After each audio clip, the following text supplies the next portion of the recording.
OK, donc dans la dernière leçon, je vous ai parlé de qu'est-ce que c'était de la réfraction. Maintenant, aujourd'hui, c'est la dernière leçon que je vous donne, mais pas la moindre. J'aimerais quand même que vous preniez le temps d'aller essayer de faire ces calculs-là, de travailler avec la fonction sinus sur votre calculatrice.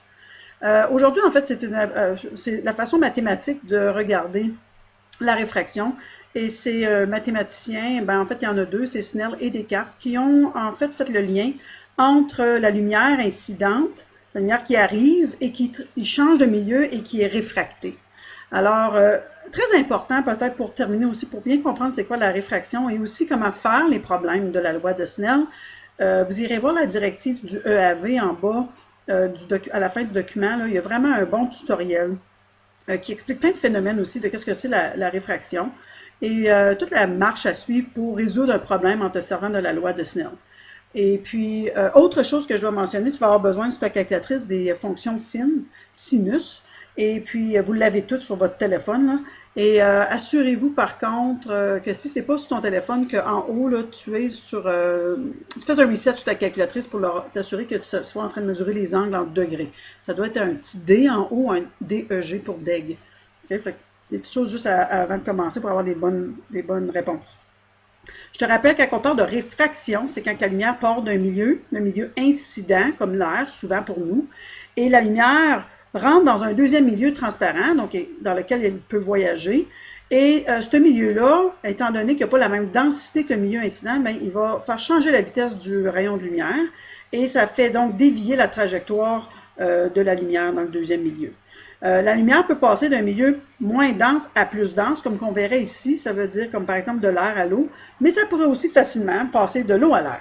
Fait, quand on voit ça, on a toujours pour le rayon incident, quand on a la lumière qui passe d'un milieu moins dense à plus dense, par exemple, l'angle du rayon incident, qu'on peut mesurer avec la normale ici, va toujours être plus grand que celui dans le milieu réfracté.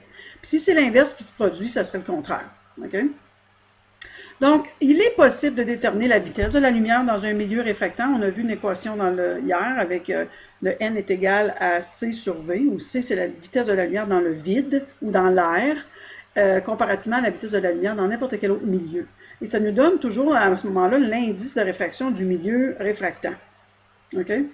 Maintenant, on peut aller un peu plus loin mathématiquement, et Snell et Descartes ont fait élaborer une équation mathématique qui nous permet de faire le lien entre le milieu incident et réfractant et les angles. Okay? Puis ça dépend vraiment de quels sont les deux milieux dans lesquels la lumière voyage par rapport à le milieu incident et réfractant. Cette loi-là, elle implique des fonctions trigonométriques du sinus. Vous avez, ça c'est sin sur votre calculatrice. Je veux pas en maths 11e année, là, vous allez tout avoir des définitions de qu'est-ce que c'est les sinus, cosinus et tout ça, mais ici, c'est juste d'être capable de vous en servir sur la calculatrice. Alors, on utilise la fonction sinus de l'angle, et parfois, il va falloir utiliser la fonction inverse. Alors, sur votre calculatrice, comme si vous avez le téléphone, si vous le voyez, c'est marqué second. Ça, c'est toujours de toucher ça quand tu vas faire la fonction inverse. Alors, qu'est-ce qu'elle nous fait? Elle nous fait un lien entre le milieu incident et le milieu réfractant. Okay? Fait qu'est-ce que la loi de Snell dit? C'est que l'indice de réfraction du milieu incident, NI, ça peut être 1 aussi pour le premier milieu, NI fois le sinus de l'angle incident. Okay? Fait que N1, c'est le milieu incident, et l'angle 1, ou l'angle I, c'est l'angle compris entre la normale et le rayon incident qui arrive, qui frappe la limite entre les deux milieux.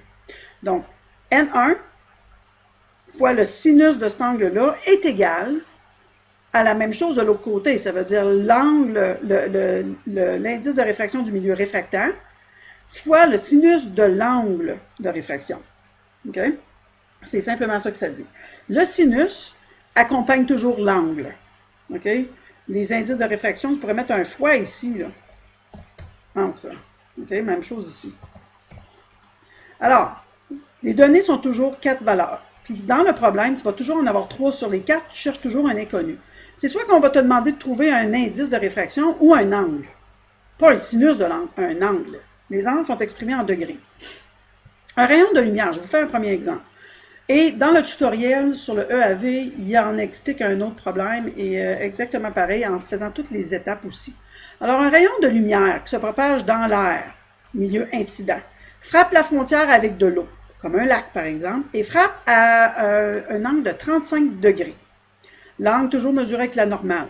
En te servant la loi de Snell, quel serait l'angle de réfraction? Alors, je cherche l'angle comme ici. Là. Ça serait quoi cet angle ici? Si la lumière est partie de l'air, elle a frappé avec un angle de 35 degrés, si je ne me trompe pas, on cherche donc l'angle ici. On sait que ça a parti de l'air avec un milieu d'incidence de 1, ça l'a rentré dans l'eau, et moi je sais que c'est 1,33, mais tu n'as jamais à apprendre ça par cœur. Il y a un tableau dans ton livre à la page 454 qui te donne l'indice de réfraction de différents milieux. Fait que tu te réfères à ça. Donc, on est passé de l'air à l'eau avec un angle incident de 35 degrés, puis là on veut savoir, bien, ça va être quoi l'angle avec lequel la lumière va continuer à emprunter son chemin dans l'eau. Donc, l'équation, c'est la loi de Snell. Ce qu'on cherche, c'est l'angle de réfraction.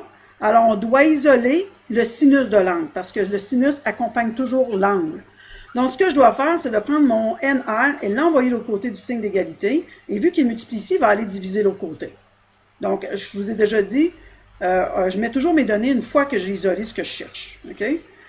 Là, maintenant, je peux rentrer mes données. NI, c'est le milieu incident, c'est l'air, donc un indice de réfraction de 1, fois le sinus de 35 degrés, divisé par 1,33. Et ça va me donner le sinus de l'angle. Maintenant, quand tu vas calculer, chacune de nos calculatrices est différente, faites attention. Tu vas faire 1 fois, et ça dépend de la calculatrice. Il y en a qui va falloir que tu fasses 35 sin, puis il y en a d'autres, ça va être sin, il va y avoir une parenthèse, tu mets ton 35, ferme ta parenthèse. Je ne peux pas le savoir sans que c'est toi vraiment qui le détermine selon ta calculatrice.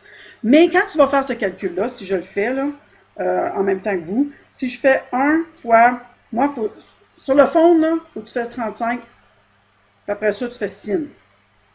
OK? Fait que si je fais ce calcul ici, 1 fois le sinus de 35, le sinus de 35, c'est 0,57357, quelque chose comme ça.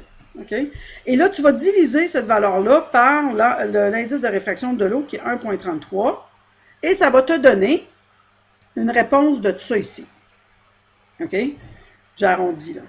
Bon, je te rappelle, nous autres, ce n'est pas le sinus de l'angle qu'on cherche. On cherche l'angle de réfraction. Donc, vraiment, ce que ça nous donne, ça ici, là, ça nous donne le sinus de l'angle. Fait qu'il faut que j'enlève ça ici, puis je vais faire la fonction inverse. Fait que tu es abouti à cette réponse-là. Tu as encore ta calculatrice d'ouverte, tu vas faire second function ou shift, ça dépend de ta calculatrice. Si c'est sur ton téléphone, c'est second. Et là, tu vas voir apparaître sinus à la moins 1. OK, ça, tu pèses sur ça, et là, ça va transformer cette valeur-là en angle. Et ça va te donner une réponse de 25,5. Tu peux arrondir à ça. Alors, ça veut dire que, ici, si la lumière arrive de l'air, frappe la normale à 35 degrés, puis ça rentre dans l'eau, ça va donner un angle de 25,5 degrés ici dans l'eau. Puis ça va continuer à voyager dans l'eau à cet angle-là. Okay?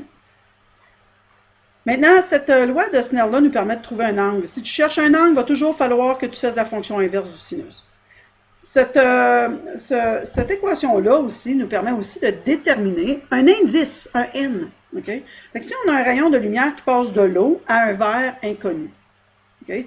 Il rentre dans le verre. Il entre dans le verre avec un angle incident de 40 degrés et continue dans le verre avec un angle de 30 degrés. Okay? Fait on va dire que ça ici, c'est, excusez, on a dit l'eau. Okay? L'eau à un verre. L'angle incident, 40. L'angle de réfraction, 30. Nous autres, on cherche le milieu, l'indice de réfraction du deuxième milieu, on cherche NR.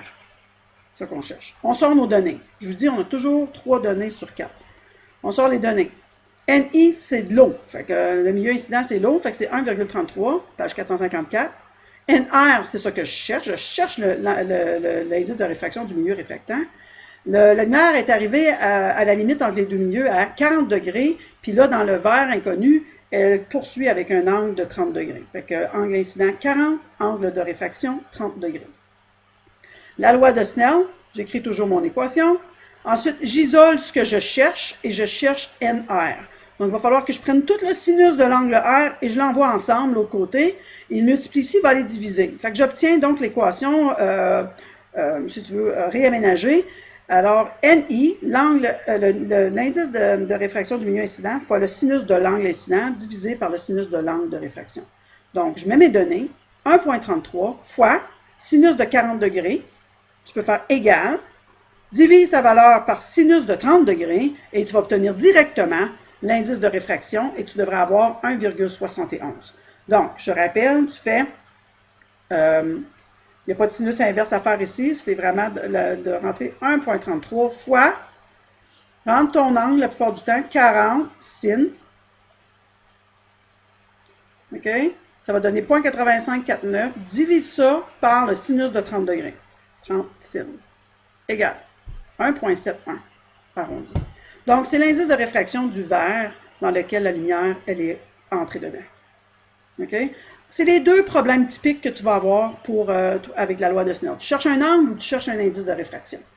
Je vous ai fourni une feuille d'exercice. Je vais vous donner les réponses à chaque problème. La réponse est écrite. Fait qu'essaye de le faire. Mais je t'encourage d'aller voir justement le tutoriel afin de bien comprendre tout ce qui englobe, qu'est-ce que c'est de la réfraction comme telle, puis il vous explique comment faire les étapes de la résolution du problème.